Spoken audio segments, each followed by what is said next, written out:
Let's continue practicing graphing on our coordinate plane by doing our graphing mystery picture. When you finish graphing this, it's going to turn out to be a cute little monster. You're going to need a pencil. I'm actually going to do it with a marker just so it shows up better, but you want a pencil because you will probably make a mistake. And you want some sort of straight edge so you can make nice, neat lines. All right.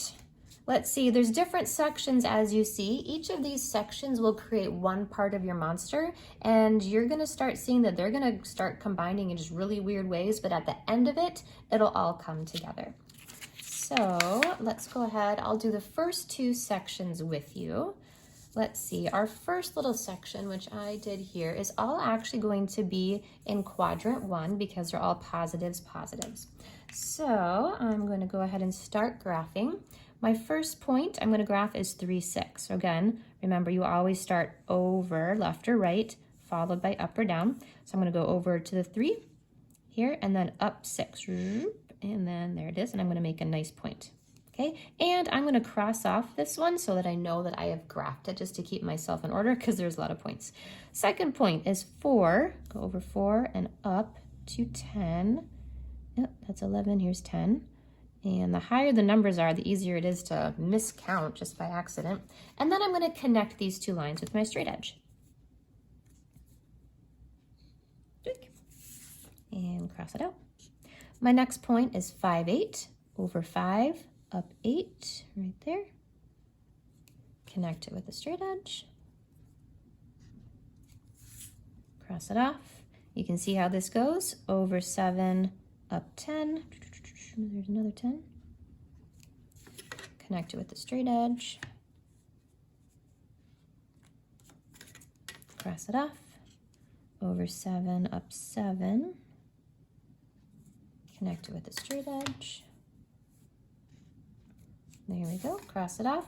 All right, my next one, I'm actually gonna make a mistake. Let's see if you can find my mistake. Let's see, 9, 8, 9, 8, right there. Can you find my mistake?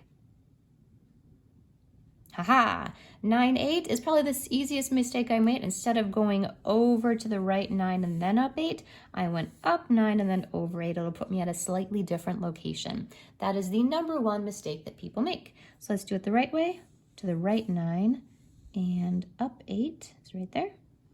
Connect it with the straight edge. Cross it off. And then last but not least for this little section, over 7 and up 4, right there. There we go. This ends up, and then we're going to stop. Where this little section is done, I am not going to connect this 0.74 with the next section. That's its own little section. It looks like a, I don't know, a flipper or a crown or who knows. You will find out at the end. All right, the next section, ooh, I'm gonna be in a different quadrant because I see some negatives. I'll do the first 2 with you, and then you can continue doing the other ones on your own. Put that one over there. My first point, -10, 2. This negative means I'm going to the left 10, and up 2. And there's my first point. It's not connected with anything yet. All right, I'm going to make a mistake on this second one. Let's see if you can find my mistake. Let's see, -12, 2. Right there. Do you see my mistake? Haha, yes. I didn't go all the way to 12. I only went to the left 11 steps. So especially with these higher numbers, it can be kind of easy to just miscount them. So be very careful that you're actually going 12 steps and then up 2 steps and then connect them. I think I can draw that straight. And you go ahead and finish them out and see what kind of monster you end up with.